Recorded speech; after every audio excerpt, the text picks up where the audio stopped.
हमारे ऊपर प्रभु की कृपा है, ये हम कैसे पहचाने?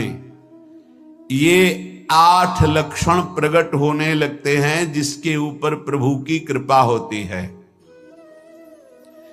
हमारे ऊपर प्रभु की कृपा है, ये हम कैसे पहचाने? तो ये 8 लक्षण प्रकट होने लगते हैं जिस पर हरिजू की प्रियाजू की कृपा है। पहला, घोर अपराध करने वाले के प्रति भी दया की भावना, शांति पहला लक्षण है। भाव में भी पहले शांत भाव है। हमारे ऊपर श्री हरिजू की कृपा है, इसकी पहचान ये 8 लक्षण। पहला, शांति, अर्थात घोर अपराधी के प्रति भी गुस्सा ना क्षमा करना, यह हरि की कृपा का लक्षण है। देख लो भाई, घोर अपराधी शब्द तो जाने दो, जरा सा प्रतिकूल हो जाए तो लाख समझाओ पर भ्रकुटी तनी रहती है। भला ऐसा है? अपराधी पर भी क्षमा का भाव होना, ये हरि कृपा पात्र में ही होगा, अन्य में नहीं। तो अगर अपने हृदय में ऐसा लगे कि ऐसा नहीं है तो हरिजू से प्रार्थना करनी चाहिए कि कृपा करो, मेरे में सामर्थ्य आवे। दूसरा, अनुसूया, वो किसी भी के प्रति कभी भी कोई दोष दर्शन ही नहीं करेगा। दोष कथन, दोष श्रवण की तो बात जाने दो। अनुसूया, दूसरों के गुणों में दोष ढूंढना, ये नहीं होता। हरि कृपा पात्र में ये नहीं था। ये सब भजन के नाश करने वाले, जैसे पहला अपराधी पर क्रोध कर देना, तो माया ने भेजा इसीलिए था कि तुम्हारे साथ व्यवहार ऐसा करे कि तुम क्रोध करो। क्रोध करोगे तुम्हारी ऊर्जा शक्ति नष्ट हो जाएगी, अध्यात्म में जो चलने की थी। और कहीं तुमने संकल्प कर लिया तो भजन शक्ति नष्ट हो जाएगी। तो अगर भजन बल है तो गया, जरूर उसको दंड मिलेगा, पक्का मिलेगा, 100% मिलेगा, लेकिन आप खाली हो गए। ना भजन करने की वृत्ति रहेगी और ना भजन रहेगा, दोनों बात। अनुसूया, किसी के सद्गुणों में दोष देखना, गुणों में दोष ढूंढना, ये हरि कृपा पात्र में नहीं होता। ये बहुत मंगलमयी बातें हैं जिससे हमारा भजन मार्ग पुष्ट होता है। तीसरा, वो बाहर से और भीतर से पवित्र रहता है, हरि कृपा पात्र। शौचाचार का ज्ञान होना चाहिए, वस्त्र आपके पवित्र होने चाहिए, ये बाहरी जल रज आदि के द्वारा बाहरी पवित्रता। और निष्कपटता, निश्चलता, सत्य भाव, ये अंदर की पवित्रता है। अगर कपट है, छल है, असत्य है तो हृदय मलिन रहता है। भीतर और बाहर से पवित्र रहना, इसमें खास बात क्या है? भीतर और बाहर से पवित्र रहने में, भीतर और बाहर से सदैव पवित्र कौन रह सकता है? तो बोले जो पुंडरीकाक्ष भगवान श्री हरि का प्रियाजू का स्मरण करता रहता है, वो शवायाभ्यंतर शुचि, वो बाह्य और अभ्यंतर दोनों से पावन रहता है।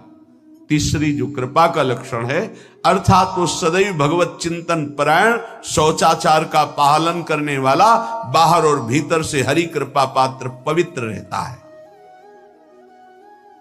चौथा, ऐसे कार्यों का अनुष्ठान न करे जिनमें हमारा भजन छूटता है, जिनमें सत्य छूटता है, जिनमें भगवत भाव छूटता है।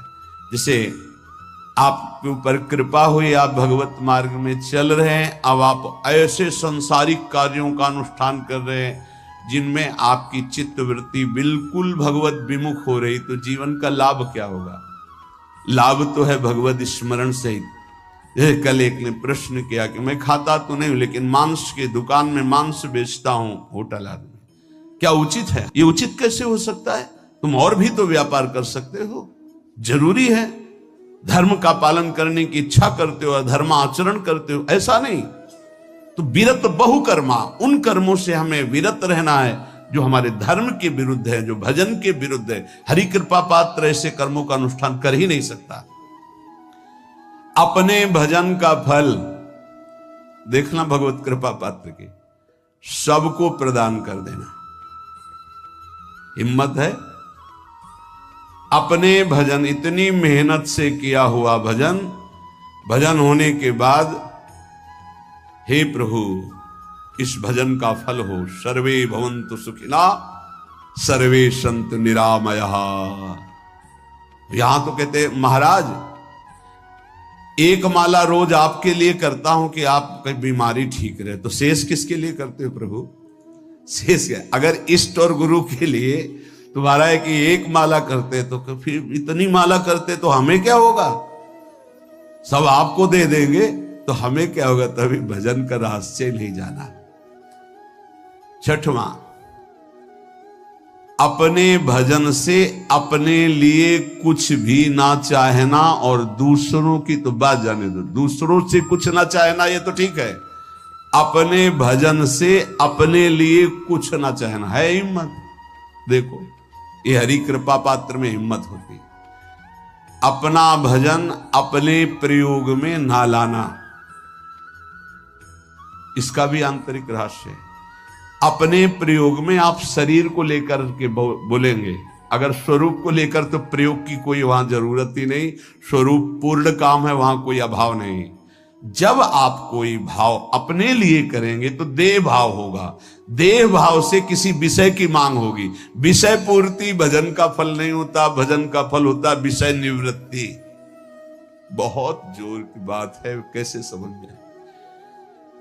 अपने भजन का भी फल अपने लिए नहीं, दूसरों से कुछ चाह रखना तो बात ही जाने दो, भजन से भी कोई अन्य सुख की चाह नहीं हुई। क्या चाहिए?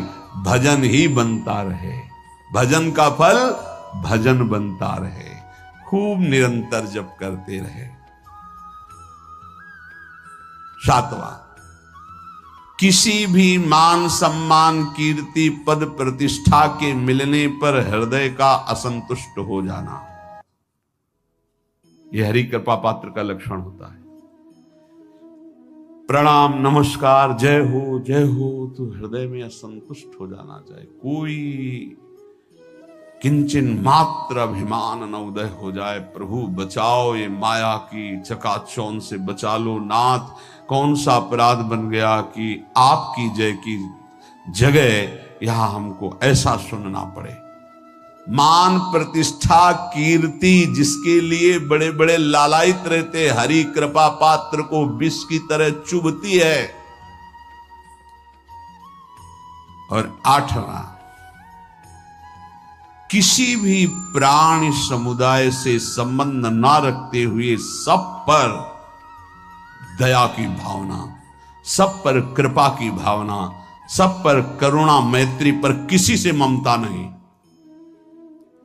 ये सूत्र बहुत व्यवहार में प्रयोग करने योग्य है। सबसे करुणा और मैत्री पर किसी से ममता नहीं।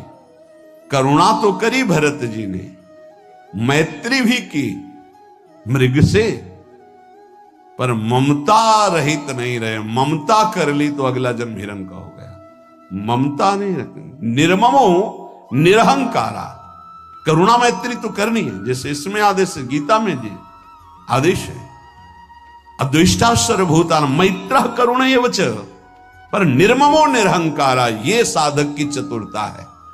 प्राणी मात्र पर दया कृपा करुणा मैत्री, पर ममता नहीं। ममता किसी से, और यहां करुणा मैत्री ये तो गायब हो गई, केवल ममता रह गई है। अपने शरीर से ममता, शरीर संबंधियों से ममता, विषय भोगों से ममता, यही जहर है। संबंध में ये ममता ही जहर है, विचारों में अहंकार जहर है, कर्मों में ये आसक्ति जहर है। इसी जहर को मिटा दे तो जीवन मुक्त महापुरुष कर्म करते हुए, विषय सेवन करते हुए, वार्ता करते हुए, विचार करते हुए, बिल्कुल जहर रहित उसका जीवन हो गया। तो ये 8 बातें हरि कृपा पात्र में होती हैं, इनको बार बार सुनना और हृदय में धारण करना।